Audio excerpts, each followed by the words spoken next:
শ্রী ঠাকুর বলতে লাগলেন, সবই তো হলো, কিন্তু আদত কথা তো বোঝা গেল না। কেমন করে এটা সম্ভব হয় সেটাই তো কথা। জগতে এই তো প্রবলেম বা সমস্যা। এত বড় সমস্যা আর কিছুই নেই। আর খুব যে অসাধারণ একটা কিছু তাও তো মনে হয় না। তুকটা যদি কোনোভাবে বের করা যায় তাহলে তো কাম ফর্সা। এটাই হলো মানুষের সব হয়ে যায়। যা পাওয়া যায়নি তার জন্য আর চিন্তার কারণ নেই। চেতন সত্তা তো রইলই, অপ্রাপ্তকে পাওয়া কঠিন কিছুই নয়।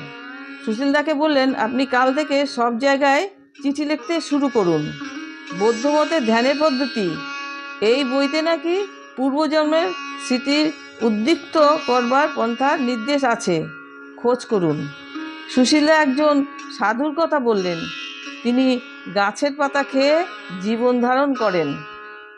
শ্রী ঠাকুর বললেন, আমরা তো খাওয়া নিয়ে কত বাড়াবাড়ি করি, অথচ কত সহজে খাদ্যের সমস্যা মেটানো যায়।